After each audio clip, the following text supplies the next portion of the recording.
"So this is Daniel's mother?" Victoria Bennett asked, looking me up and down as if she were inspecting something she might donate rather than welcome into her home. The moment she said it, I knew exactly what kind of evening this was going to be. I smiled anyway. The wrought iron gates of the Bennett estate opened slowly in front of us, revealing a mansion so large it looked more like a luxury resort than a family home. Perfectly trimmed hedges lined the long driveway. Fountains sparkled beneath the afternoon sun, and imported cars sat parked in a circular motor court. Sophia had spent months talking about her family's success, but even I had underestimated the scale of their wealth. At least, that was what I wanted everyone to believe. I stepped out of Daniel's SUV wearing a modest beige cardigan, sensible shoes, and a handbag that looked older than some of the landscaping. Every detail had been chosen carefully. My silver hair was tied back simply. No jewelry except a small wedding band I still wore years after losing my husband. Nothing about me suggested power, influence, or money. Sophia greeted us at the entrance with a bright smile that never quite reached her eyes. "Evelyn, I'm so glad you made it," she said before turning immediately toward Daniel. "Dad is excited to talk business with you. Not family, not marriage. Business." I noticed the distinction.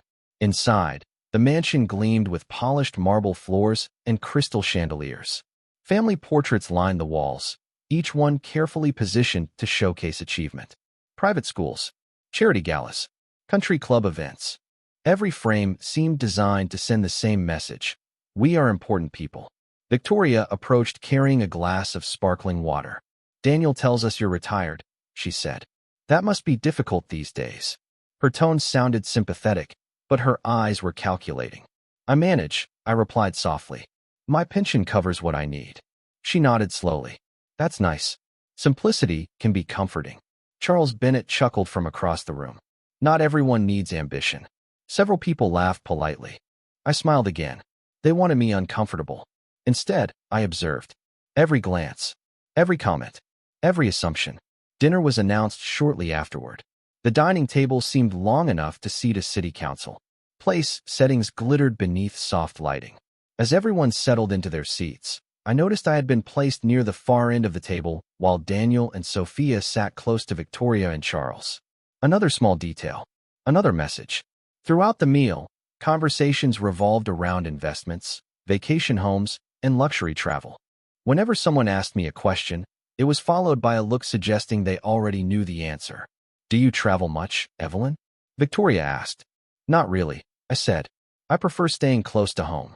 "That must save a fortune," Ryan Bennett joked. More laughter followed. Daniel shifted uncomfortably beside Sophia, but he said nothing. Then came the moment that told me everything I needed to know. Ryan leaned back in his chair, glanced toward me, and smirked. "Well," he said loudly enough for everyone to hear, "at least Daniel knows his future mother-in-law won't be asking him for financial advice." A few nervous smiles appeared around the table. Victoria didn't correct him. Charles didn't object. Sophia stared at her wine glass, and I simply folded my napkin carefully in my lap. Because the Bennett family thought they were evaluating me tonight. They had no idea I was evaluating them. The evening continued as though nothing unusual had happened, yet the atmosphere around that table had changed for me completely.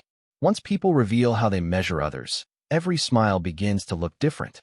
Dessert arrived on delicate porcelain plates while the conversation shifted toward future plans. Victoria spoke proudly about a beach property her family hoped to purchase. Charles discussed expanding an investment portfolio. Ryan bragged about a sports car he claimed was on order. Each story seemed carefully selected to communicate status rather than joy. I listened quietly while stirring a spoon through my coffee. Then Sophia placed her hand lightly on Daniel's arm. "We have been talking about buying a larger home," she said. "Something that better reflects where we are in life." Victoria smiled immediately. "That would be wonderful. A young couple should establish themselves properly." Charles nodded. "Image matters more than people admit." Daniel forced a small smile, but said nothing. I noticed his shoulders tense slightly. It was a tiny detail, but I had spent 38 years raising him. I knew when something was bothering him. A few minutes later, Sophia excused herself to take a phone call. Daniel stepped away toward the terrace. The moment they left, the tone at the table shifted again. Victoria leaned closer toward me. "You must be proud that Daniel has done so well for himself." "I am proud of the man he became," I replied. She tilted her head. Of course. Although success creates certain expectations, families need to contribute when opportunities arise. I simply smiled. Charles added, Sophia deserves stability. She has always been accustomed to a particular standard of living. The message was clear enough. They were not discussing values. They were discussing assets. Ryan laughed softly. Honestly, Daniel is the real prize in this relationship. Victoria did not correct him. Instead, she sipped her wine. For a brief moment, I wondered how many similar conversations had happened before tonight. How many times had they discussed my son as though he were a business acquisition instead of a human being? Later, as guests drifted into smaller groups, I wandered toward a hallway lined with framed photographs. There were pictures from luxury vacations, charity events, and private clubs. Then one photograph caught my attention. Sophia stood beside her parents at a fundraising gala. Behind them was a familiar face. Andrew Foster, my attorney. The photograph had been taken nearly 3 years earlier. I studied it carefully. Andrew rarely attended social functions. Yet there he was, smiling politely beside the Bennett family. An uncomfortable feeling settled in my chest. Perhaps it was nothing. Perhaps it was coincidence. Still, something about that photograph stayed with me. As the evening finally drew to a close, Victoria hugged Daniel warmly and barely acknowledged me. Ryan offered a quick wave. Charles shook my hand without meeting my eyes. On the drive home, Daniel stared through the windshield in silence. Sophia scrolled through her phone, and I sat quietly in the back seat, thinking about that photograph, those comments, and the growing suspicion that tonight had revealed only the surface of a much larger story. The photograph stayed in my mind long after I returned home. The next morning, I poured myself a cup of coffee and sat by the kitchen window, watching the early sunlight settle across my backyard. Normally, quiet mornings help me organize my thoughts. This one only sharpened my questions. Andrew Foster was not the type of man who appeared randomly in social photographs. During the 20 years he had handled my legal affairs, I had learned that he guarded his time carefully. If he attended an event, there was usually a reason. I tried to dismiss the thought, but something felt off. 3 days passed before I decided to call him. When Andrew answered, his voice sounded warm as always. We exchanged pleasantries for a few minutes before I casually mentioned the photograph. There was a brief pause on the other end of the line. Not long enough to be obvious, just long enough for me to notice. Yes, I remember that event, he finally said. It was a charity fundraiser. His answer was technically complete, yet it felt incomplete. Were you close to the Bennett family? I asked. Another pause followed. Not particularly, he replied. Then he changed the subject. Andrew had spent decades helping clients navigate complicated situations. He knew exactly how to answer questions without revealing more than he intended. By the time the conversation ended, I had learned almost nothing. Yet my concern had grown. Later that week, Daniel invited me to lunch. We met at a small restaurant near his office, a place known for homemade soups and fresh sandwiches. He looked tired, not physically exhausted, but distracted. Throughout the meal, he checked his phone repeatedly. Every time Sophia's name appeared on the screen, his expression changed slightly. Everything all right? I asked. He smiled. Just busy. It was the same answer children give their parents when they want to avoid a longer conversation. I let the subject rest. Near the end of lunch, he mentioned that Sophia's family had become more involved in several financial discussions. The comment sounded innocent at first. Then he explained that Charles had recently offered advice about restructuring certain investments. Victoria had also encouraged him to consider several large purchases. They are just trying to help, Daniel said. Maybe, I replied carefully. Or maybe they are very interested in how your money is managed. Daniel laughed politely, but I noticed he did not disagree. That evening, while organizing old documents in my study, I found myself thinking about every interaction at the Bennett mansion. The comments about status, the questions about finances, the subtle pressure directed toward my son. Individually, each moment seemed harmless. Together, they formed a pattern. For the first time, I stopped viewing the dinner as an unpleasant family gathering. It felt more like the opening move in a game I had not realized was being played. And if that was true, then someone at that table knew far more than they were willing to admit. The following Saturday, I attended a charity luncheon downtown, an event I had supported for years. I almost declined the invitation, but something told me to go. The ballroom was filled with local business owners, nonprofit directors, and community leaders. Most people there knew me only as a retired widow who enjoyed supporting local causes. That was exactly how I preferred it. I spent the first hour speaking with longtime acquaintances and listening to updates about scholarship programs and food bank initiatives. Then, as I crossed the room carrying a cup of coffee, I heard a familiar voice. Sophia. She was standing near a display table with two women I did not recognize. Instinctively, I slowed my pace. I was not close enough to appear as though I were listening, yet I could hear enough to understand the conversation. One of the women asked about Daniel. Sophia smiled confidently. He is doing very well. He is just too trusting sometimes. The women laughed politely. Sophia continued. Fortunately, I am helping him think bigger. His mother never really understood that world. I kept my expression neutral. The comment itself was not shocking. What caught my attention was how easily she dismissed me. Not with anger. Not with resentment. With complete certainty. As if I were an obstacle she had already moved past. A few minutes later, another guest joined the group. To my surprise, it was someone I knew well. Linda Mercer. Years ago, Linda had worked as a financial consultant for several private investment firms. After exchanging greetings with Sophia, she glanced in my direction and offered a subtle nod. Later, after Sophia had moved on, Linda approached me. Interesting conversation, she said quietly. I smiled. I gathered that. Linda hesitated before speaking again. You may want to pay closer attention to the Bennett family. Her tone immediately sharpened my focus. Why do you say that? I asked. Linda looked around carefully before answering. A few months ago, I attended a private gathering. Charles Bennett spent most of the evening discussing strategic marriages, family influence, and asset positioning. I felt a chill despite the warm room. Strategic marriages? Linda nodded. The way he talked about relationships sounded more like business acquisitions than family. She paused. Perhaps it means nothing. But when I saw Sophia become engaged to Daniel shortly afterward, I remembered that conversation. The words stayed with me long after the luncheon ended. Driving home, I replayed every detail. The remarks at the mansion, the photograph with Andrew Foster, the pressure surrounding Daniel's finances. Now this. Each piece seemed small on its own. Together, they formed something far more concerning. That evening, I opened an old filing cabinet in my study. Inside were records spanning decades of business experience, investment agreements, and personal correspondence. I had spent much of my life learning how people behaved when money entered the conversation. The truly dangerous ones rarely appeared greedy at first. They appeared patient, charming, reasonable. They made others feel comfortable while quietly positioning themselves for advantage. As I closed the cabinet drawer, I realized something important. I was no longer investigating a bad first impression. I was investigating a pattern. And for the first time, I began to wonder whether Daniel understood just how carefully that pattern had been built around him. The next week brought an unexpected opportunity.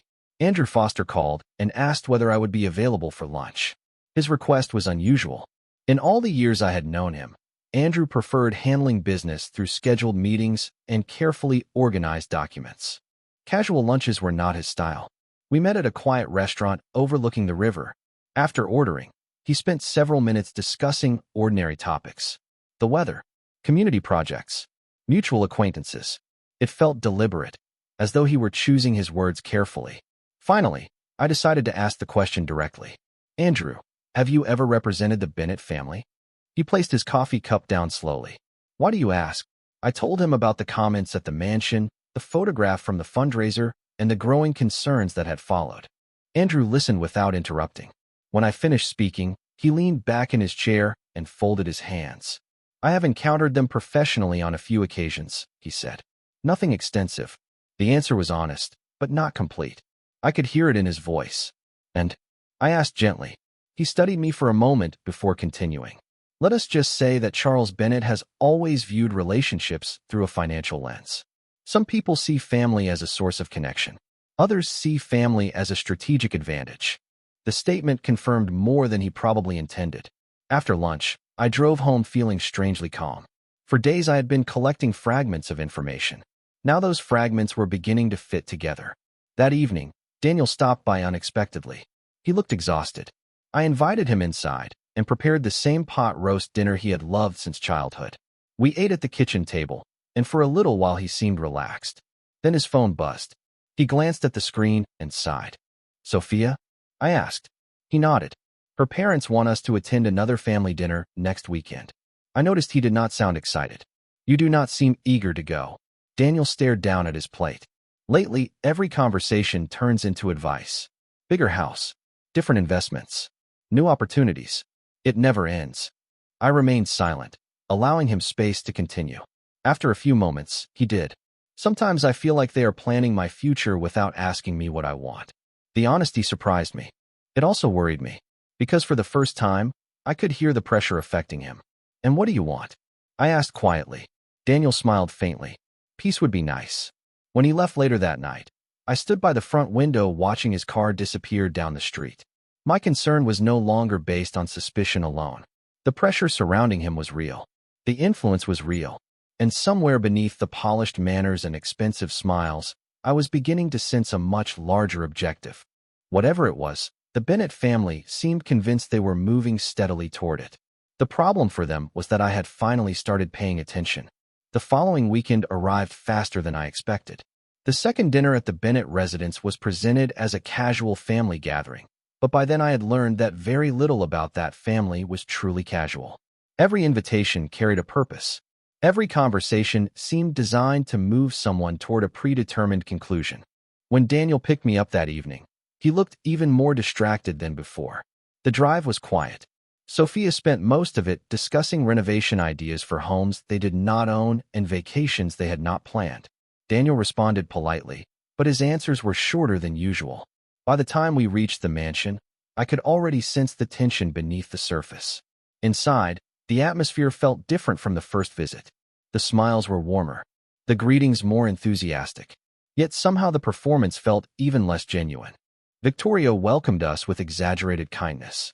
Charles shook Daniel's hand and immediately began discussing market trends. Ryan appeared carrying a tablet filled with photographs of luxury vehicles he hoped to purchase someday. As we settled into the living room, I noticed several folders sitting on a side table near Charles. He quickly moved them elsewhere when he saw me looking. Another small detail. Another quiet observation. During dinner, the conversation followed a familiar pattern. It began with harmless topics before gradually turning toward money. Victoria described a friend whose son had recently purchased a larger home. Charles praised families who expanded their wealth through careful planning. Ryan spoke at length about business ventures he hoped someone might finance. Then Sophia joined in. Opportunity often comes down to timing, she said while looking directly at Daniel.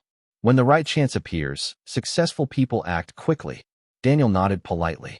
That depends on the opportunity. Victoria smiled. And on having the right people around you to provide guidance. For a moment, nobody spoke. Then Ryan leaned forward.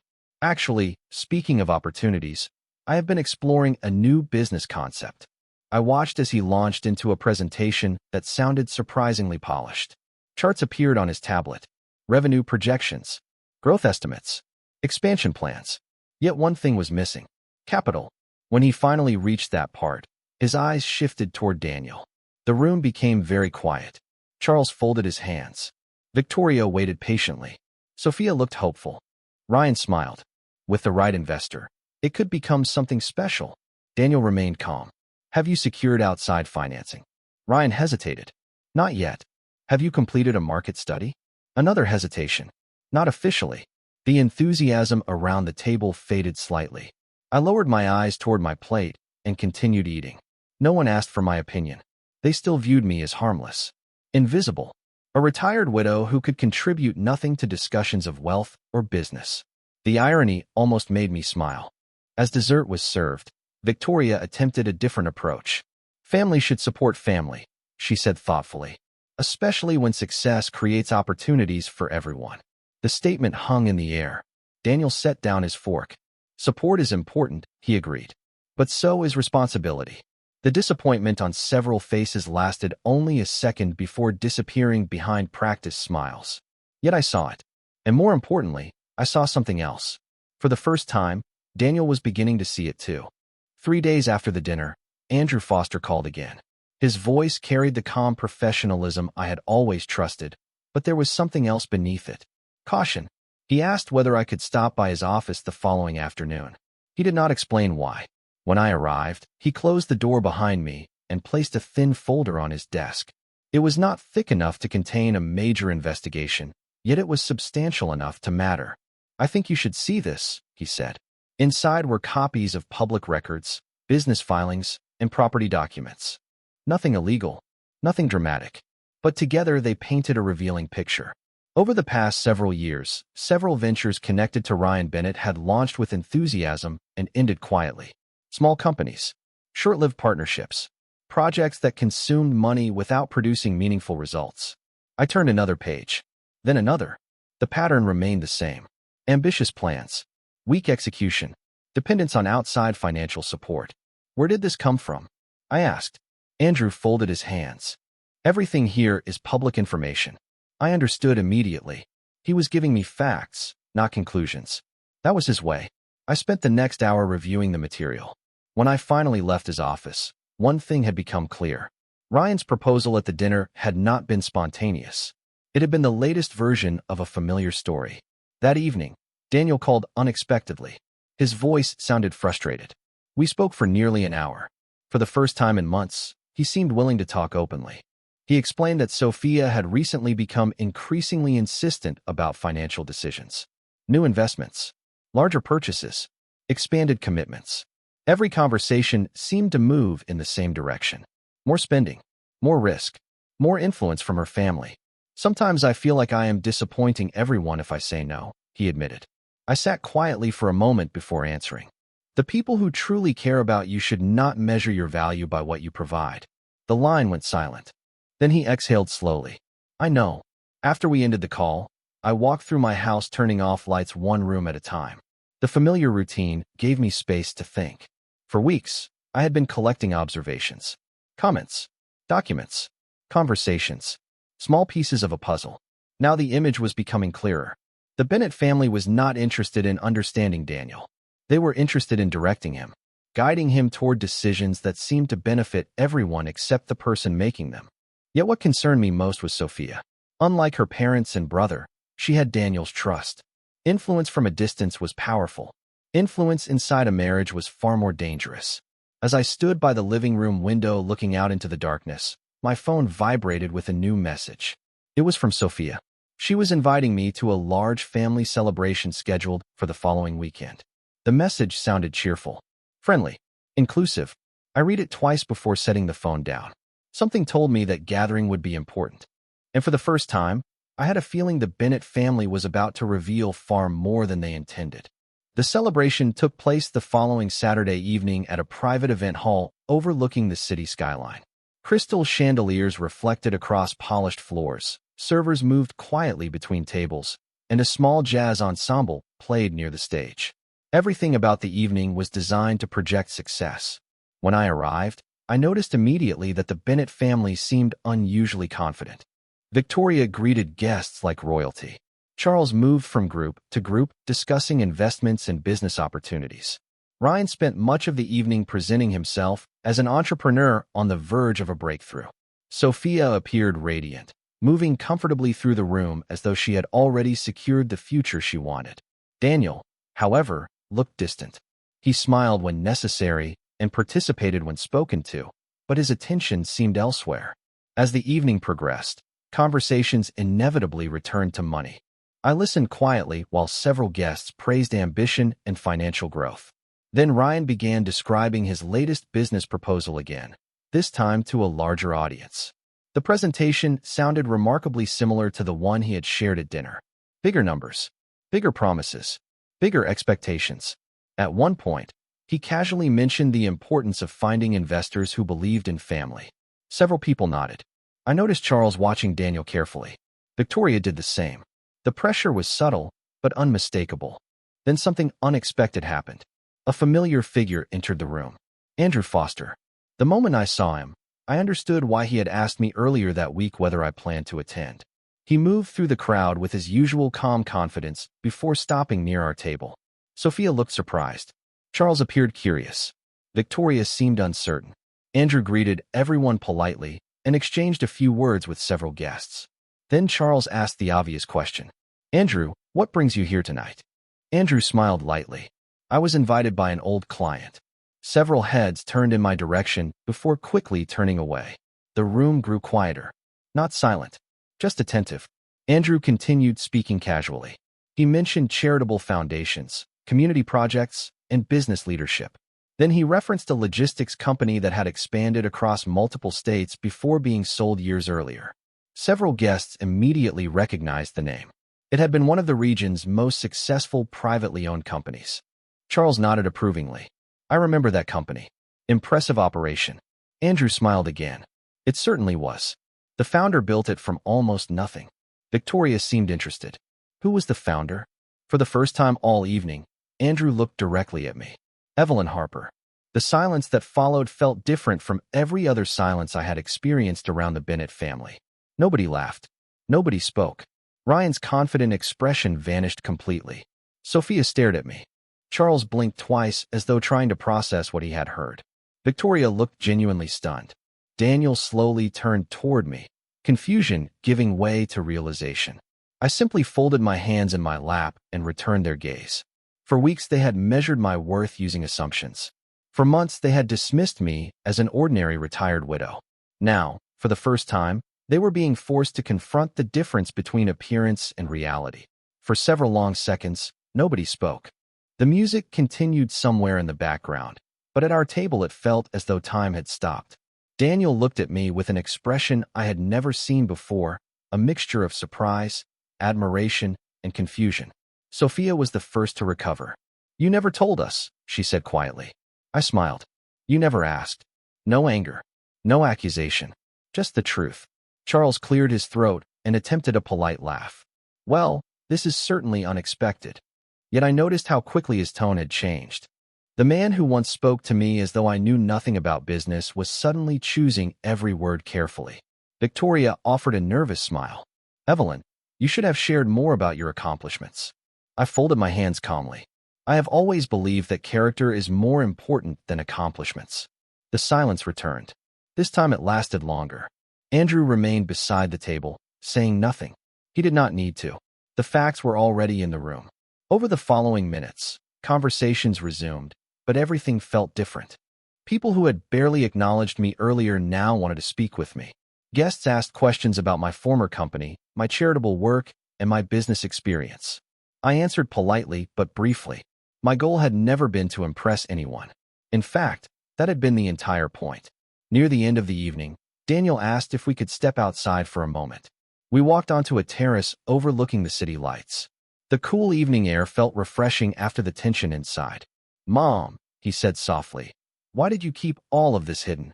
I looked out across the skyline before answering. Because I wanted people to show me who they were before they knew what I had. Daniel nodded slowly. Then he laughed. Not a nervous laugh. A genuine one. I think they certainly did that. We stood there quietly for a few moments. Then his expression became serious again. You were right about something. What is that? I asked. The people who care about me should not measure my value by what I provide. Hearing those words meant more to me than any recognition I had received that evening. Not because he agreed with me, but because he had reached the conclusion himself. A few weeks later, several things changed. Daniel began setting firmer boundaries regarding financial decisions. He listened more carefully to advice and relied more on his own judgment. The pressure that had surrounded him gradually eased. Sophia seemed quieter as well. Whether she had learned something from the experience, I could not say for certain. But she no longer spoke with the same confidence about directing every aspect of their future. As for the Bennett family, they became noticeably more respectful.